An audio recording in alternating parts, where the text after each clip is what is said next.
Hello there everyone, Turtle here. Today, as we all know, 9.2 is just around the corner, so it is a good time to get preparing for the new patch. So I made this guide so that you can study what should you prepare for the next patch and what you should not, and how should you get ready so that you can enter the new raids, the bunch of the first ones, on the day that it launches, and be fully prepared for the new challenges to come. So, how should we prep for 9.2? Like, here's things that I think you should do.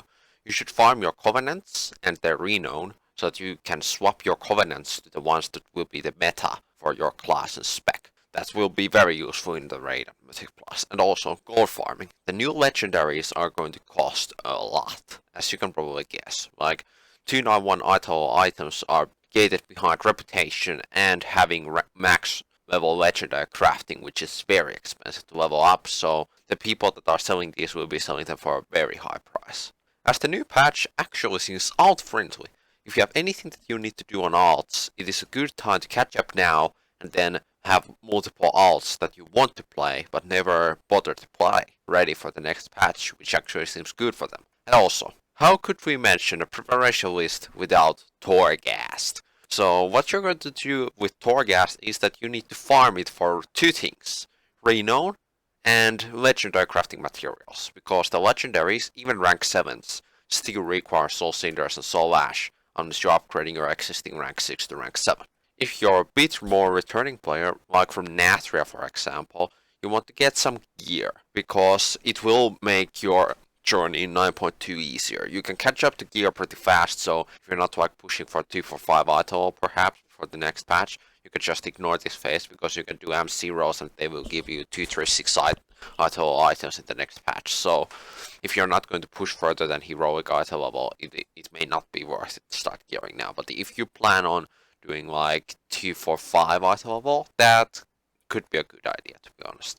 If you do not have a guild, now is a very important time to get into a guild, because next patch it will be harder to get into guilds because they have already recruited their ranks full. But now, before the patch, while they're still preparing for the new patch, you may be able to snap a spot from like a very high ranking guild if you have cutting edge and good logs, for example, or if you're just a returning player and want to do normal and heroic, you can now easily get into a guild. And also, there is a bunch of useful info that is pretty mismatched, but important for the next patch that I've added to the last slide. So we'll have a look at them after the main topics. So, renown. Let's start with this. You know that covenants you can now swap freely as long as you have one character on your account that has got renown 80 or one of the 4 covenants. So now you can easily swap between covenants, making actually having a Mythic Plus trade covenant being efficient. So what you're going to do if you want to level up renown, here is my small TRDR of how to level up renown fast. First you buy the renown 40 item from a vendor that is close to the Flight Master in Orbis. He also sells other catch-up items, but the thing you want to buy is an item that increases your renown to 40. This means that you only have 40 renown to grind. And then, the most efficient way to grind renown at the start is Torghast. Layer 9s to be exact, because you can just steamroll through stealth to the last boss of every floor and kill that. You should take 5 to 10 minutes every one, and the chance of getting renown is very high, until about 59. Then if you really need more Torghast, you can grind it up to like 65, but after that, the chances are that you won't be getting enough renown for it to be worth it. After you have done the Torghast grind, you can start doing callings, world bosses, Mythic Plus dungeons, and raid. Callings, you can see from the rewards tab will they actually have renown from this calling or not, so you do not have to waste time doing calling that will not. And also, world bosses give 3 renown each, so they're very huge, even like the old Shadowlands Zone one. Mythic Plus has a chance to drop renown, and also so does raid, even like from LFR difficulty. I'm not sure do Mythic Dungeons drop some, but I do not think so, so you can grind some Valor while you're at it if you like need to upgrade Valor gear, and you can also get renown. Not a bad deal. At the end of this grind you want to do campaign, because campaign gives you guaranteed renown. So you're just going to steamroll through the few remaining renown levels with the weekly quests and the campaign. Because also the Return Lost Souls quest, you remember that old quest that you had to do every week back in 9.0? It also gives you guaranteed renown up to 80 now. So it is very useful for alts and your other covenants. So this means that you actually have to go back to them all. Yeah, I'm sorry, man. You just got to. You want to check Wowhead or Icy Veins, depending on which one you prefer, what covenants you actually need to grind, because you do not have to grind all the covenants, just grind the ones that you think or seem to be good for your class and spec, or the ones that you want the cosmetics from. 9.2 will not have any extra reno levels, so that means once you hit 80 now, that's it, you're done. Let's move to the next topic, gold farming. You need it on new consumables, such as new healing potions, and I think there is new stat food, but I'm not certain of this. It may just be another 20 stat feast, so. And also, legendaries, as I mentioned earlier, will cost a lot of money, so you need to prepare for that. If you want to save some money considering legendaries, do not craft any Covenant legendaries, they will become obsolete with the new Memory of Unity that you get from the campaign, letting you equip 2 legendaries. Avoid pre-crafting a legendary for the next patch unless you are going to use it now. Let's take Beastmaster Hunter for example, because that's what I play. We will be using 2 legendaries, we'll be using Unity and Rockstalker. At the moment, Rockstalker's best slot is in pants, but next year it will be on boots. But boots is a domination slot at the moment, so you do not want to craft there because you won't be using it anyway, other than as a Curian, and then you'll be using it on legs. So there's no point in crafting it now. Just spare your money until you get the 291 ones. That way you will spare at least a bit of money, depending a bit on your server's prices, to be honest. Now is a good chance to stock up on consumables and materials. Their prices will skyrocket the next patch due to the very high increasing demand at the start of the new season. Everybody wanted to buy flask, pots, and food, and even augment rooms somehow. And also materials, they're going to suffer so much at the start of the patch, because all the crafters will be leveling their legendaries and crafting new 291s. Then the demand rises, and you can sell the materials for more. So you're going to make an easy buck from the crafters, and the crafters are going to make an easy buck from the legendaries. Everybody wins, except the people that do neither of those. How can you farm gold for the next patch? I am not a gold making expert, but these are things that I think you could do with relatively low effort. So farming materials, as I mentioned earlier, because all the crafters are trying to get those 291 legendaries, but before you start grinding any mats, I would suggest you check your server's economy and study which ones will sell better, so you do not waste your time farming like LS2 more and then never being able to sell it, for example.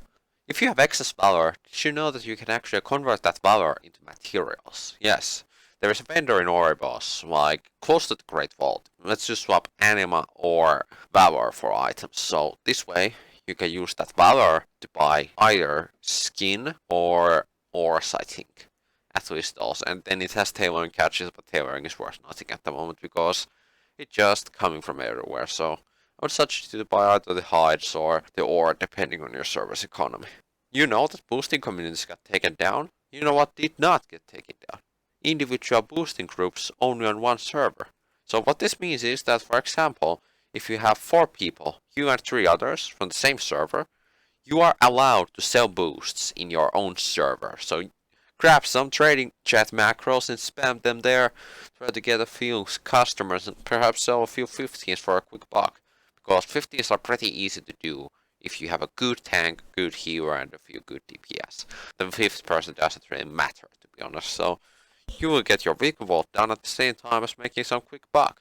So yeah, it works, and also price is rising now that the boosting communities are dead, so it means that you're going to also make a lot more money than if you were boosting at like RCU, for example. And also, you can try to sell augment runes before the patch or after the season launch, because augment runes, their prices will rise up as well due to the increasing demand on them for like the first week of the raid, because everybody wanted to raid, and of course if they want to progress they need the augment runes.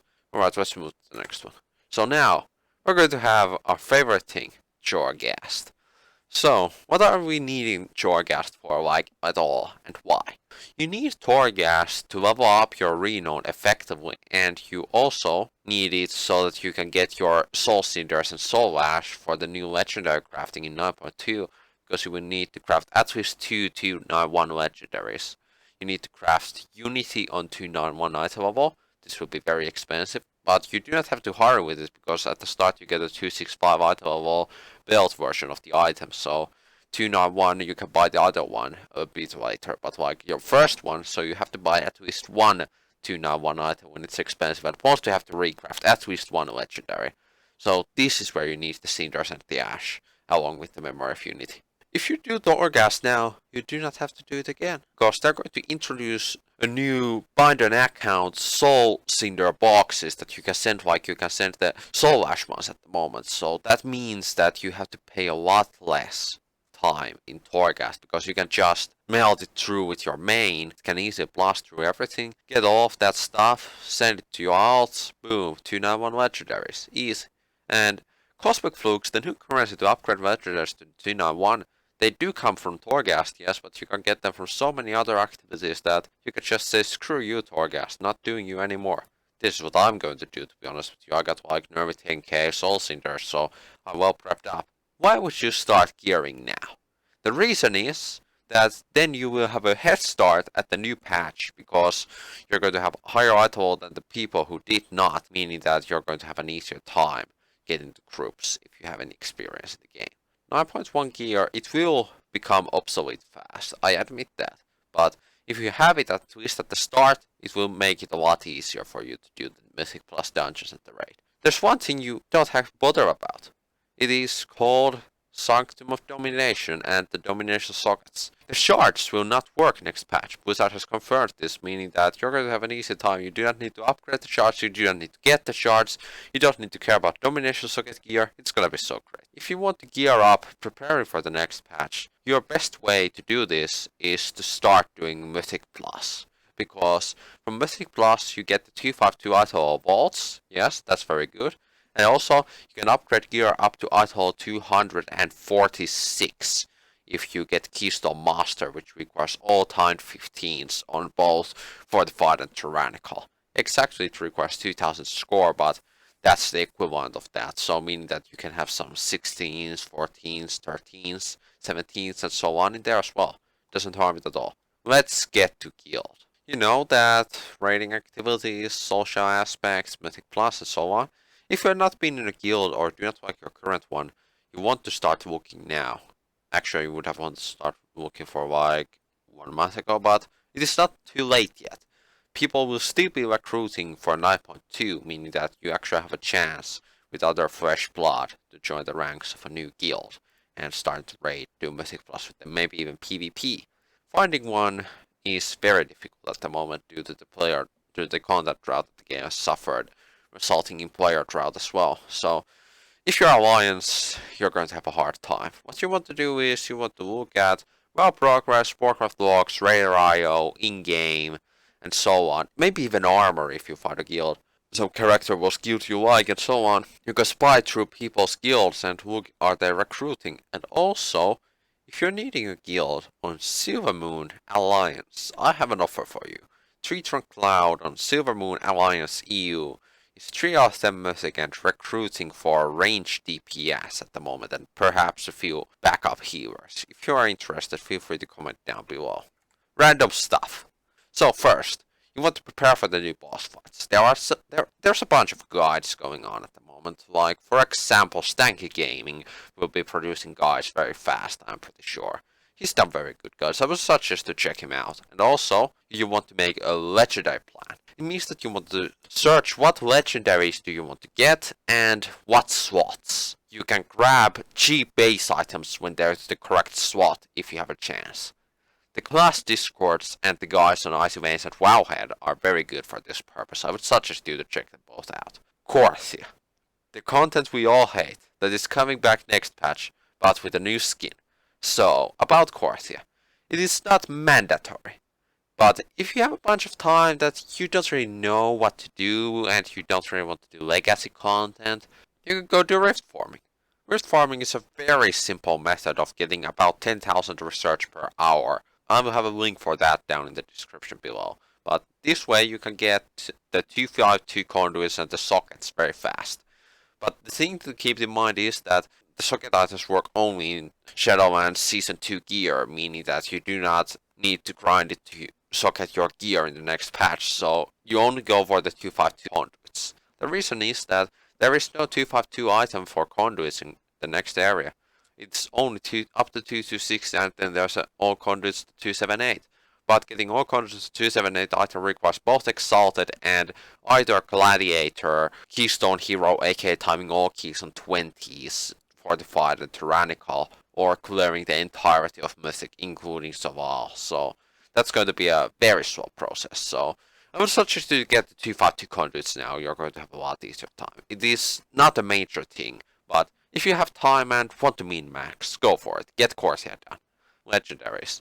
Do not craft into tier set slots, because otherwise you're going to have a tough time if you would a tier set piece to that slot and then having to recraft so that you can get your tier set bonus, which is worth a lot more than the legendary and the gold. The tier set slots are helmet, shoulders, chest piece, gloves, and legs. So you want to avoid these slots unless you literally cannot. Then just go for the highest stat one. PvP. So if you want to do PvP, now is a good time to grind a full set of PvP gear. Conquest Uncapped are relatively easy to get, I guess, but mainly because Conquest is uncapped and pushing rating is not hard, especially if you're a Beastmaster Hunter. Beastmaster Hunter can easily push to 1800 rating, like, even as a new player. I did it myself, despite having done only like 1.4k experience in 2s before, so it was not a hard task. So if you want to do PvP, it is good if you can get a PvP gear set now, because Conquest will be reset and capped, meaning that you will be getting Conquest items very, very slowly. So if you have some gear to start off with, so that you're at relatively even ground to the others that are starting at early at the patch and have done a lot of PvP content this patch, that means that you're going to have a lot easier time than if you were coming in as a newbie without any gear. Regarding Mythic Plus and the launch of the patch, you of course want to get a plus 15 done as fast as possible, don't you? Well, here's the trick to how you can get a plus 15 keystone at week 1 of season 3 without doing any keys. The week before 9.2 launches. So that is before the 23rd of this month. Do either a timed plus 20 or an overtimed plus 21 keystone, so that in the vault you will have a plus 15 waiting for you at the start of season 3. Meaning that you will have easy access to an idle 278 vault option. This is huge, considering that you can also get items for Tasavesh from this, meaning some OP items such as the crossbow and the trinkets from there. So it is very useful. I would suggest you to do this if you have any chance to do a plus 20 or plus 21. Just get carried by your guild or something. It does not really matter. And if you cannot, it is fine. If you do even a plus 15, you have a plus 10 key to start with, which is better than like a plus 5, of course. Just try to do as high of a key as possible before 9.2 launch, so that then you can have as high of a key as possible to push at the start of 9.2 and season 3, meaning that you will most likely get as high of a vault option as possible, maybe even that sacred 278 item level. That's about it, guys. There is my suggestions on what you should do to prepare yourself for 9.2. Thank you for watching, guys. Like, subscribe, comment down below, and good luck with Shadowlands 9.2.